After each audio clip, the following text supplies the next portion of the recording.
Tonight on UI7 News, a string of crimes around the U of I campus results in an arrest. Find out how you can stay safe. And gas prices are going down in much of Illinois, but are Champaign-Urbana motorists getting the benefit? I'm Haley Jones, and I'm going to let you know if you need this umbrella for your weekend, that, and my full forecast. UI7 News starts right now.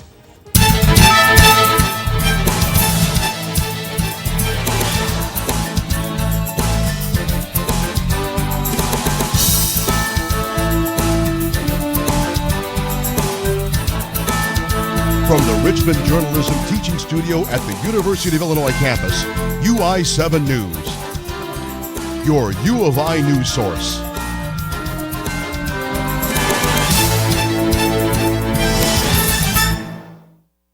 Good evening, I'm Elon Cooperman. And I'm Tori Stukins. Police are investigating a series of separate crimes on the U of I campus. Today, the Champaign Police Department announced the arrest of a suspect in connection with two separate sexual abuse and sexual assault cases. Police say the incidents occurred early Saturday at two separate apartments located inside 309 East Green Street. Police believe both victims may have left their apartment doors unlocked. Investigators say a man climbed in bed with both victims. Last night, police arrested U of I student Paul Rouse at his apartment on campus 2 blocks away from the crime scene. Today, police held a news conference to talk about the arrest. Champaign Deputy Chief Troy Daniels says the police department is sure they have the right person in custody. In this case, fortunately, the right information came together and we were able to make an arrest.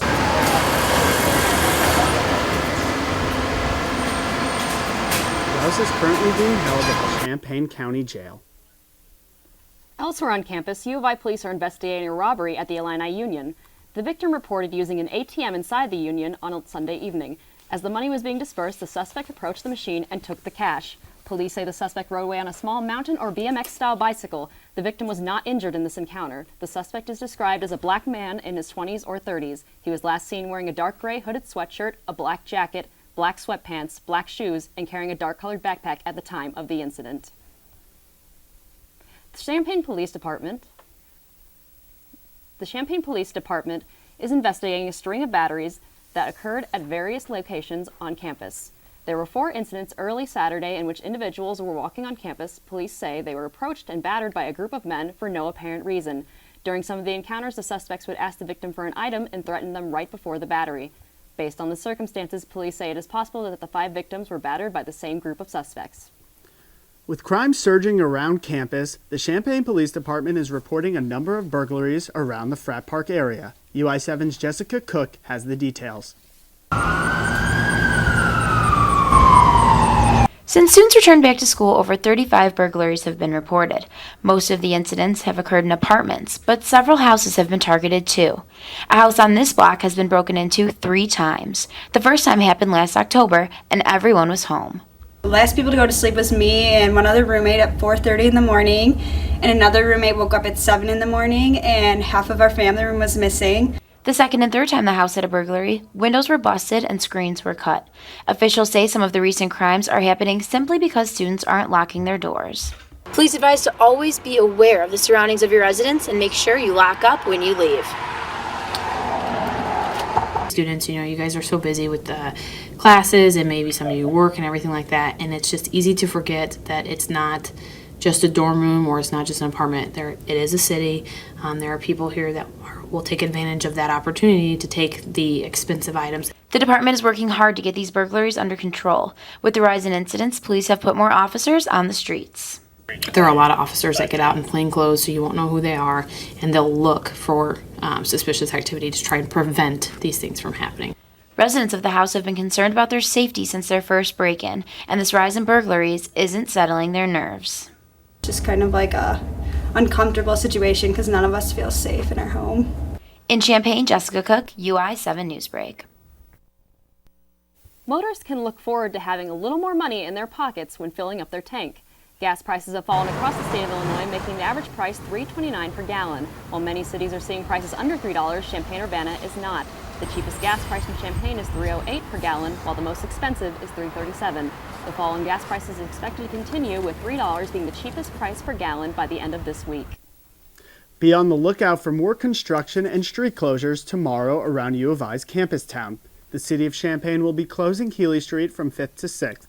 This section of Healy will be closed to traffic tomorrow, October 15th from 7 a.m. to 1 p.m., so a crane can be moved into place. The city says while the street is unavailable to drivers, the area will still be accessible to pedestrians. The Champaign Park District cut the ribbon to welcome the new and improved Eisner Park. Now an accessible playground, Eisner Park offers a broader range of activities for special needs children. Built to standards mandated by the Americans with Disabilities Act, the new playground features a safety surface. This will allow easy movement through the park for people with mobility needs. The playground also includes a merry-go-round, an oversized glider, and a seesaw. With the new additions, the playground will integrate a play place for all types of children. The CU Mass Transit District is trying a new way to inform riders. Coming up, a different way to find out everything you ever wanted to know about the local buses. And Champaign-Urbana community members get a little taste of fall's finest brews. Find out more after the break. The University of Illinois has changed its admissions process in order to keep students from feeling like B-list applicants. The Chicago Tribune reports that the U of I is eliminating its second admissions date after the university deferred thousands of early applicants last year. Now applicants will have to wait until February for an admissions decision. The National College Decision deadline is May 1st. Last year, only about 42% of the U of I applicants that were admitted chose to attend the public university. Riders of the Champaign-Urbana Mass Transit District have a chance to get an inside look into how the service operates. CUMTD will be doing a Reddit Ask Me Anything, or AMA, on the social networking site's UIC forum after it was requested by user NL Chan. Customer Service Manager Amy Snyder is leading the question and answer session this Friday from 3:30 to 5 o'clock with other MTD staff. The service's Reddit account plans to post an announcement Thursday about where users are welcome to post questions in advance. Questions can range from inquiries about bus drivers to business practices in general. For more info, go to CUMTD.com for details. Former President Jimmy Carter recently spoke at the Illinois College in Jacksonville. He discussed the Middle East Peace Initiative this afternoon. The former president also received an honorary degree from the college. Jacksonville is located about 120 miles west of Champaign. Downtown Champaign hosted a German festival this weekend. UI7's Haley Jones headed to Oktoberfest to see what type of community involvement is needed to make it a success. Oktoberfest is the world's largest fun fair that is held in Munich, Germany. Lover of all things German, Lizzie Burtness was drawn to Champaign's version of the festival this weekend that hosted some of her favorite activities. More beer and more beer. So, yeah, and probably dancing when we get to maybe the third or fourth beer. Then we'll see. There's supposed to be a really good polka band here at 8. Oktoberfest in Champaign includes great beer, music, and food, but there's so much more than that. There is a large community involvement in Central Illinois to put on a German experience. This year, there was an overwhelming amount of support from the community. Some local restaurants made German-inspired food, the breweries made a special beer, and the money is going to a local charity, the Developmental Services Center. One of the founders, Eric Robeson, was pleased to see the area business come together to help out. These big events going on and the events that we don't quite have in Champaign-Urbana yet, and it's like, well, why don't we have this yet? I mean, this is a natural, and it was just kind of cool to take a thing that we really enjoyed and a lot of people really enjoyed and say, let's do it here.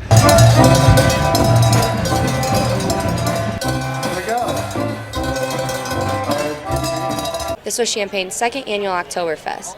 Burtness never would have guessed that there would be something like this in her town. Especially since it's such a huge effort that a town this size was able to do it. It's really cool, yeah. While many are surprised that there is a festival like this in the town surrounded by corn, Robeson always believed it would be a success because he knew he would have community backing. In Champaign, I'm Haley Jones for UI7 News. The U of I's National Center for Supercomputing Applications, better known as the NCSA, will celebrate Petascale Day tomorrow. Petascale refers to computing data in the quadrillions, which is demonstrated by the Illinois Blue Water Supercomputer.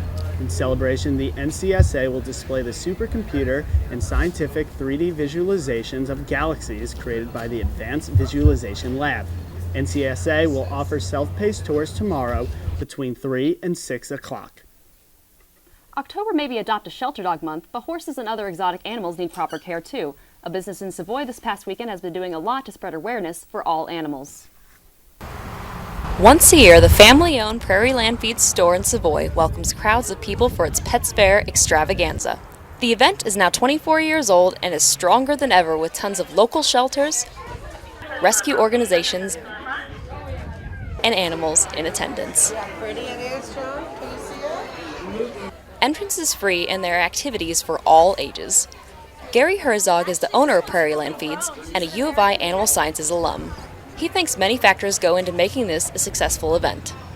It was a kind of a marriage of experience, of demand by customers, and by how many rescue clubs and organizations are in our local community. This event acts as a huge sale for the store and other pet care brands as well. The fair draws in animal lovers, young and old, to both learn and play.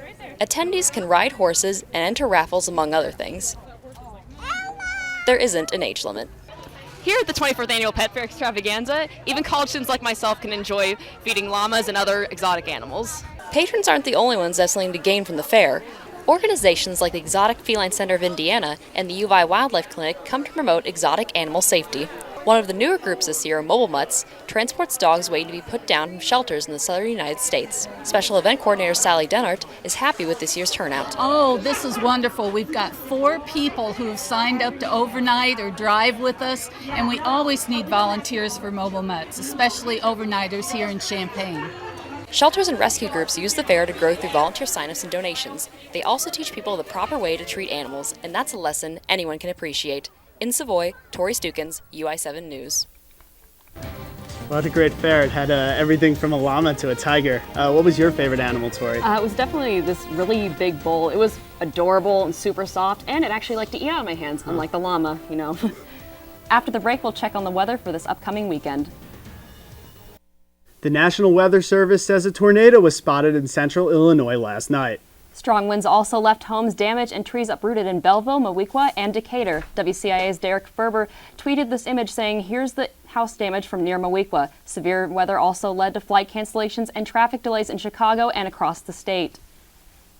That's a scary story, especially after the last tornado happened in Gifford, Illinois, so close to Champaign. Yeah, and I'm from Decatur too, and we've had a lot of trouble with tornadoes in the past, so it's definitely a scary story. Yeah. Let's check in with UI7's Haley Jones to find out when the rain might end. So far today, we've had some pretty iffy weather. We've had some rain, some sun. It's been pretty unpredictable, so I'm going to give you the forecast to show you what we have to look forward to in the next couple of days. So here's our close radar of, here we got Champaign-Urbana down here. Here's the low pressures coming in. That's bringing the rain. That's where we got the rain today, and that's bringing the clouds as well. Here in Illinois, here you can see it even larger now. We're getting that tail end. That's what's bringing the rain, and is going to be continually bringing the rain until through tonight and a little more tomorrow.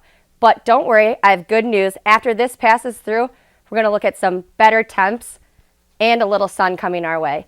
Here, once again, you can see that low pressure system moving on through Illinois. And then we have out farther west, we have this high pressure system, which is going to bring the sun, and it's going to push the clouds farther east for us. Here in Champaign-Urbana, we're looking at about 61 degrees. Kind of the whole area is in low 60s. We have Mattoon and Charleston about 59. And then Bloomington's at 60. So we're all pretty much in those low 60s area, good fall weather. Here again, low 60s. Moline's looking at about 56. Paducah, 59. Pretty much all of the Midwest is looking at those low 60 temperatures throughout here. Down in Miami, we're looking at 86, where it's very warm. In LA, we're at 70, and in Portland, in 60. Tonight, we're looking at about a 70% chance of rain. Make sure to bring your umbrellas out. It's going to be cloudy with only 51 degrees. But the good news is it's not going to be too windy, only 5 to 9 miles per hour. Tomorrow, 50% chance of rain, cloudy, 58 degrees. But that's when that blusty wind is going to be pushing through 9 to 20 miles per hour, so make sure to hold on to your hats. For our 5-day forecast, we're looking at a peak on Friday with 68 degrees. That sun's pushing out through the clouds. That's where that high pressure system's pushing through. Saturday, Sunday, a little more sun again.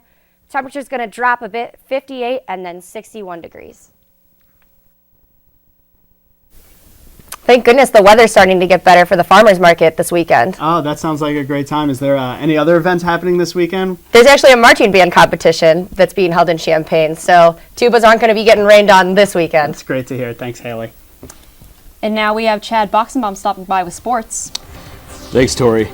Illinois football heads into their first bye week this weekend. Find out who will be starting at quarterback moving forward. And big wins for Illinois golf and volleyball. Plus, how will Tracy Abrams contribute to Illini hoops this season? We'll be back with that and more in sports after the break. Illinois football is making headlines this week on a positive note, as they will be sporting a new look for homecoming next weekend. Illinois football tweeted, debuting October 25th, #Illini Gray Ghost uniforms. The Illini will wear these gray uniforms against Minnesota to honor Red Grange's 6-touchdown performance against Michigan in 1924. This will be the 90th anniversary of Memorial Stadium. The jerseys will go on sale tomorrow. Illinois football will not play this weekend as they will head into their first bye week of the season. The bye week comes at a much-needed time for the Illini as they will regroup following a tough loss in Madison this past Saturday. Illinois played better than expected, keeping it close in the first half before the Badgers broke it open coming out of halftime. The quarterback controversy for Illinois continues as Aaron Bailey was brought into the game in the second half against Wisconsin. Despite Riley O'Toole being given the start on Saturday, Beckman and his staff have now shown that they are not afraid of pulling Bailey's red shirt. Beckman has repeatedly said that he will play whoever gives the Fighting Illini the best chance to win, leaving the competition open at quarterback heading into Illinois' homecoming game against Minnesota next week. Illinois football assistant coach Ryan Cubitt was arrested early Sunday morning for driving under the influence. Cubitt is the son of Illini offensive coordinator Bill Cubitt, who has been one of the few bright spots this season for the Orange and Blue. Cubitt was released on bond and has a court date set for November 21st. There is no announcement yet whether Cubitt will face any repercussions or suspension from Tim Beckman's staff. Another Illini basketball recruit is set to announce whether he will be headed to Champaign next year. Shake Milton will decide where he will play next season after a long summer of recruitment. Milton is considering Illinois, Oklahoma, Indiana, and SMU, with Oklahoma considered the favorite to land the 4-star recruit. The shooting guard would be a great addition to John Gross's already impressive 2015 recruitment class. Illini basketball is only a few weeks away, and the team was showcased to the media for the first time last week. It was also the first time that the coach and the team were able to address the season-ending injury to Tracy Abrams. UI7's Alon Cooperman tells us how Abrams is still trying to make an impact on this team. At Illinois Basketball Media Day, there was plenty of focus on how the Illini will adapt to a season without starting point guard Tracy Abrams. The senior tore his ACL last month and has been ruled out for the entire 2014-2015 season. Abrams has been a starter at U of I since late in his freshman year. That season, he was named team MVP. Abrams was second in scoring and has led the team in assists the past 2 seasons. While out, Abrams is trying to help the team off the court. I know I can help these guys out. I don't have to be on the court to help them out and help them perform better, on the court. So I just do what I can to encourage them. Abrams has been essential on the court for the Illini, both offensively and as one of the best defensive guards in the country. Tell you what, there's no tougher player in the Big Ten than Tracy Abrams. He's a warrior. The Fighting Illini men's basketball team will certainly miss Abrams' ability on the court, but what head coach John Gross says the team will miss the most is his vocal leadership. Certainly with Tracy, for us, it's more leadership, intangibles, toughness, grit, voice, aside from the fact that he's a good player. Even though he is not able to make an impact on the court, his leadership has certainly been noticed on the sidelines. And it's not like he's gone. He's still here. He's still like another coach out there. He teaches me just as much as some of the assistant coaches do. He's definitely been a coach off the court. He's there every workout. He's there every practice. He's a good leader, so he's like another coach on the sidelines. Replacing Abrams will be sophomore guard Kendrick Nunn and senior transfer Ahmad Starks. In terms of being back on the court, Abrams is patient but hungry. I'll be even more mellow than a year from now. I'll be too hungry. Have vengeance in me. In Champaign, I'm Elon Cooperman, UI7 Sports. Head coach Kevin Hambley and Illinois volleyball notched their biggest win of the season when they took down 5th-ranked Penn State in Happy Valley. The Illini were tied 1-1 going into the break, but came out and won 2 close sets, 25-23 and 25-22 to take the match. With the win, this stops Illinois' 2-game skid in the Big Ten after losses to Wisconsin and Ohio State. The Illini will continue their Big Ten road trip tomorrow night in Iowa when they take on the Hawkeyes at 8 p.m. The number 1 ranked Illini men's golf team stays red hot after winning the Sagamore Fall Preview Golf Tournament in Noblesville, Indiana. Junior Thomas Detry earned tournament medalist honors with a 5-under par performance of 139. Illinois has won 3 straight tournaments to begin the 2014 season. The Fighting Illini will head to their next invitational on Friday when they play in the Tavistock Collegiate Invitational down south. Postseason baseball returns today as the Cardinals and Giants are currently squaring off in San Francisco for Game 3 of the series. The Giants and Cardinals are currently tied headed into extra innings right now, so it's definitely a close one. We'll now look at the ALCS as the Royals will take on the Orioles later tonight in Game 3 as it shifts to Kansas City, with the Royals leading that series 2-0. Boy, Alon, I know as a New York fan, it's pretty tough watching the Yankees and the Mets both sit on the couch and watch this one from home. I'm sure it's same for the Cubs and the White Sox, but I think both of us can really enjoy watching the Kansas City Royals, a real Cinderella team. Yeah, they've really been an underdog story. I know everybody's been pretty excited for them, and everybody's really hoping that they're the one that takes it all this year. And how about that Illinois men's golf team, first in the country, winning 3 straight? Boy, it's really a good performance right now. I don't know if there's been an Illinois team that's off to that hot of a start as Illini Golf has proven right now. Thanks, Chad. Facebook CEO and founder Mark Zuckerberg announced today he is donating $25 million to help fight Ebola in West Africa. In terms of avoiding Ebola in America, that's tonight's Health Minute. The flu season, and add in enterovirus D68, and a very small threat of Ebola, and you've got yourself a real virus storm. Health officials warn the likelihood of anyone catching Ebola in this country is very low. But since the death of a Liberian man from Ebola in Texas, hospitals are on alert. As for enterovirus D68, hundreds of people, mostly children, have been diagnosed with the virus. Although it's not usually known to cause severe problems, some children with immune system or breathing problems are having severe reactions. How can you tell which is which? All 3 come with fever. Ebola symptoms, however, are very severe, with heavy sweating, diarrhea, vomiting, stomach pain, and unexplained bleeding or bruising. Doctors say unless you've been in close contact with someone with Ebola, you cannot catch it. The enterovirus D68 can cause mild to severe respiratory problems, as well as a runny nose, sneezing, cough, and body aches.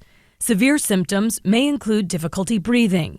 And with the flu comes chills, sore throat, fatigue, headaches, and body aches. Best way to avoid problems? See your doctor and get your flu shot. All people over the age of 6 months should be inoculated to protect against influenza. For today's Health Minute, I'm Holly Furfer. A California farmer has a gourd even Charlie Brown's great pumpkin would be jealous of. John Hockley of Half Moon Bay, California, is now the proud owner of the heaviest pumpkin in North America. The pumpkin weighed in at 2,058 pounds, winning the annual Safeway World Championship Pumpkin Weigh-Off. Hockley received a $13,000 prize for his record-breaking pumpkin. It's quite the pumpkin. And you can make a lot out of that pumpkin, really. That'd like be pie, bread. Did they make pumpkin bread? They do make pumpkin bread. Soup, too. You can't forget about that. Wow. My mom makes a mean pumpkin soup. That's a big jack-o'-lantern. That would be delicious, though. That's it for UI7 News. I'm Elon Cooperman. Thanks for joining us. Have a great night. I'm Tori Stukins.